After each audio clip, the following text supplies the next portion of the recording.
عوام میں مشہور کئی ایسی باتیں جن کی شرح کوئی حقیقت نہیں، ایسی غلطیاں جن کی طرف عوام کی توجہ ہی نہیں، چھوٹی چھوٹی نظر آنے والی وہ غلطیاں جن کی وجہ سے عبادات و معاملات میں کئی اعتبار سے کمی رہ جاتی ہے۔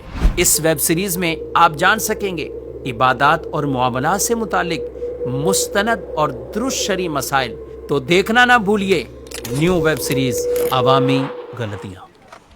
سوشل میڈیا کے ناظرین، السلام علیکم ورحمۃ اللہ وبرکاتہ۔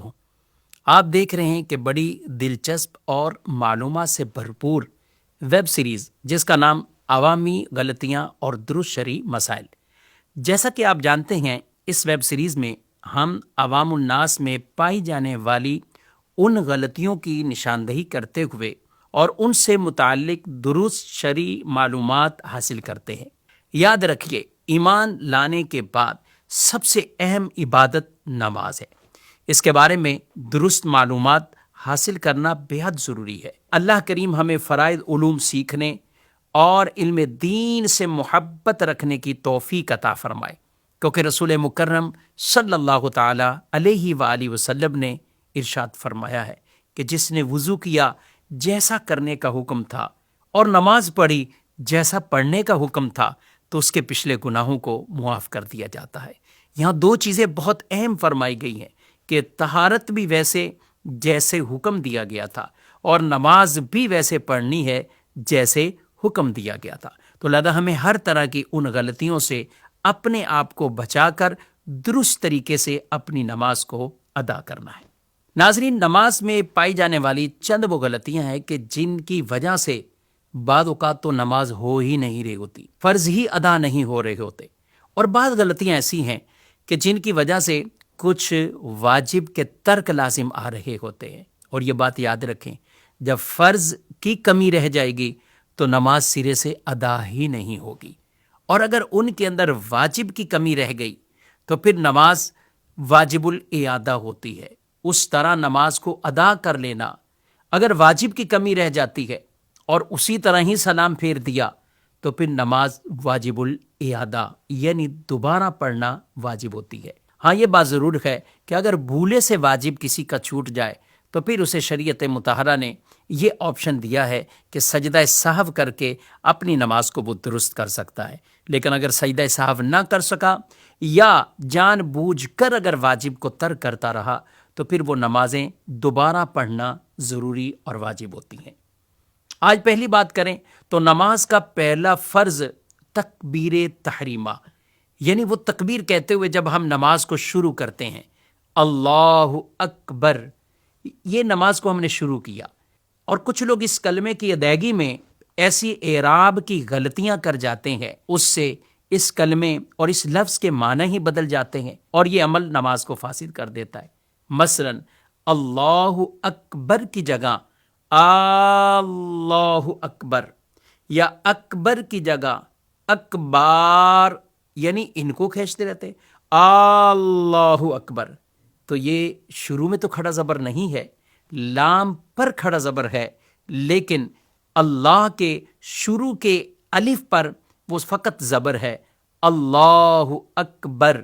اس طریقے سے تو کس کو کھینچنا ہے، دراز کرنا ہے، اور کس کے اعراب کو کیسے ادا کرنا ہے، تو یہ سیکھنا بہت اہم اور ضروری ہے۔ ناظرین، اس مسئلے سے ہمیں یہ درس ملتا ہے کہ ہم نماز میں پڑھے جانے والے ان کلمات اور اذکار، ان کو درست انداز سے اور درست تلفظات کے ساتھ یہ سیکھنے کا اہتمام یہ کرنا ہم پر بہت ضروری ہے، ورنہ کہیں ایسا نہ ہو کہ اعراب کی بظاہر چھوٹی چھوٹی غلطیوں کی وجہ سے ہماری نمازیں ضائع ہوتی رہیں اور ہمیں اس چیز کا احساس بھی نہ ہو، یعنی ہم سمجھے کہ نماز ہم پڑھتے جا رہے ہیں، لیکن حقیقت ان غلطیوں کی وجہ سے وہ نماز نہیں ہو رہی ہوتی۔ اسی طریقے سے ایک غلطی اس وقت بھی نمازی کرتے ہیں جب جماعت میں شامل ہو رہے ہوتے ہیں، یعنی جب جماعت میں وہ شامل ہوتے ہیں اور امام صاحب رکوع کی حالت میں ہو، تو ایسے میں کچھ لوگ اتنی جلدی سے آتے ہیں کہ وہ تکبیر کہتے ہوئے جھک جاتے ہیں، یعنی جھکتے ہوئے تکبیر کہتے ہیں، ان کی تکبیر ہی ختم اس طرح ہو رہی ہوتی ہے کہ اگر وہ اپنے ہاتھ بڑھائیں تو اتنا جھک چکے ہوتے ہیں کہ ان کے ہاتھ گھٹنوں تک پہنچ جائیں۔ تو یاد رکھیں کہ یہ تکبیر کو حالت قیام میں کہنا یہ ضروری ہے۔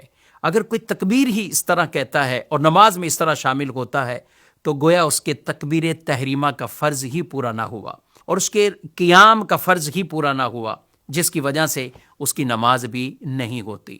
تو یہ یاد رکھیں، درست شرعی مسئلہ یہ ہے کہ جب آپ آئیں اور دیکھیں امام صاحب رکوع میں ہے تو آپ بڑے اطمینان کے ساتھ اللہ اکبر کھڑے کھڑے کہیں، یعنی یہ آپ نے تکبیر کہی۔ اب اس میں ہاتھ باندھنے کی ضرورت نہیں ہے کیونکہ امام صاحب رکوع میں ہیں۔ اب آپ نے اللہ اکبر کہا تو یہ تکبیر تحریمہ بھی آپ کی ہو گئی، قیام کا فرض بھی ادا ہو گیا۔ اب اللہ اکبر کہتے ہوئے آپ رکوع میں ساتھ شامل ہو جائیں۔ اگر امام صاحب کے ساتھ آپ رکوع میں شامل ہو گئے، اگرچہ تھوڑی ہی دیر کے لیے کیوں نہ ہو، اگرچہ آپ نے ایک بار تسبیح پڑھی یا ایک بار بھی تسبیح رکوع کی نہ پڑھ سکے، لیکن امام صاحب سے مل گئے تو آپ کا رکوع ٹھیک سے ادا ہو گیا اور وہ رکعت بھی آپ کو مل گئی۔ اور اگر آپ کے رکوع میں پہنچنے سے پہلے امام صاحب کھڑے ہو جاتے ہیں تو یوں پھر وہ رکعت آپ کو نہ ملی۔ اس میں تسبیحات کو نہیں دیکھا جاتا، بلکہ یہ کہ امام کے ساتھ رکوع میں شامل ہو گئے تو فبیہا، رکوع بھی مل گیا۔ کچھ نمازی یہ غلطی بھی کرتے ہیں کہ تھوڑی بہت تھکن ہو، کوئی ایسی نارمل سی تکلیف ہو تو وہ سمجھتے ہیں کہ ہم بیٹھ کر نماز پڑھ لیتے ہیں، ہم کرسیوں کا سہارا لیں، کرسیوں پر بیٹھیں یا زمین پر بیٹھ کر وہ نماز پڑھنا شروع کر دیتے ہیں۔ یاد رکھیں، فرائض میں اور وتر میں اور سنت فجر، ان نمازوں میں قیام فرض ہے۔ اگر بلا عذر صحیح کوئی شخص یہ نمازیں بیٹھ کر ادا کرے گا تو نماز نہ ہوگی۔ تو لہذا نارمل تھوڑا سا عذر بیان کر لینا، اپنے آپ کو سمجھا لینا کہ ٹھیک ہے میں بیٹھ کر نماز پڑھ لیتا ہوں یا کرسیوں پر نماز پڑھ لیتا ہوں، تو اس کی شرعاً یوں اجازت نہیں ہوگی، کیونکہ قیام پر جو شخص قادر ہوگا تو اس کے لیے یہ آپشن نہیں ہے کہ وہ قیام کو ترک کر دے اور یہ فرائض، وتر، سنت فجر ان کو نارمل طریقے سے وہ بیٹھ کر ادا کر لے، تو اس کی اجازت نہیں ہوتی۔ کرسی پر کس شخص کے لیے نماز کی اجازت ہے اور کسے اجازت نہیں؟ کون سا شخص بیٹھ کر نماز پڑھ سکتا ہے اور جس سے قیام ختم ہو جائے اور کسے اجازت نہیں؟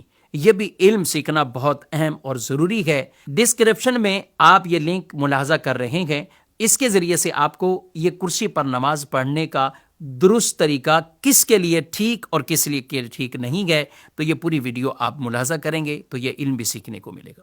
نماز کے قیام میں قرات اور دیگر ارکان میں مختلف اذکار موجود ہیں۔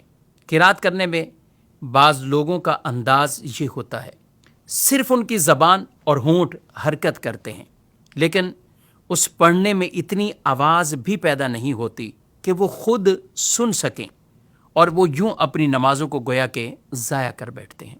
یاد رکھیے، آہستہ پڑھنے میں بھی یہ ضروری ہے کہ خود سن لے۔ لہذا اگر حروف تو صحیح ادا کیے مگر اتنے آہستہ کہ خود نہ سنا اور کوئی رکاوٹ مثلا شور و گل بھی نہیں ہے کہ جو سننے کے لیے رکاوٹ بنے، تو ایسی صورتحال میں کہا جائے گا کہ گویا کہ اس نے پڑھا ہی نہیں، قرات کا وہ فرض ہی اس نے ادا نہیں کیا۔ اور یہ یاد رکھیں، ہم جب بھی قرات کے فرض کی بات کو اور جب بھی کہیں پڑھنے کی بات ہو کہ یہاں یہ پڑھنا ہے، تو اس سے مراد فقط یہ نہیں ہے کہ ہمارے ہونٹ ہی کچھ حرکت کریں اور ہماری آواز ہی نہ نکلے۔ اتنی آواز کم از کم ضرور ہو کہ اگر کوئی شور و گل یا کوئی ایسی رکاوٹ نہیں تو آپ کے کان آپ کی آواز کو سن لیں۔ اتنی آواز، تو اسے کہتے ہیں پڑھنا۔ تسبیحات بھی اتنی آواز سے، اسی طرح التحیات ہے۔ ہاں، امام کے پیچھے جب ہوتے ہیں تو چونکہ امام ہی قرات کرتے ہیں، امام کے پیچھے قرات کرنے کی اجازت نہیں، کیونکہ حدیث پاک میں فرمایا گیا کہ جس کا کوئی امام ہو تو امام کی قرات وہ مقتدی کی قرات ہے۔ ہم امام کے پیچھے قرات نہیں، لیکن چونکہ دیگر تسبیحات تو پڑھیں گے، التحیات بھی پڑھیں گے، تو اس لیے پڑھنے کی جہاں بات آئے تو اتنی آواز سے پڑھنا ہے کہ ہمارے کان خود ہماری آواز کو سن لیں۔ اور اس کے ساتھ ہی آج کے ایپیسوڈ کا اختتام کرتے ہیں۔ السلام علیکم ورحمۃ اللہ وبرکاتہ۔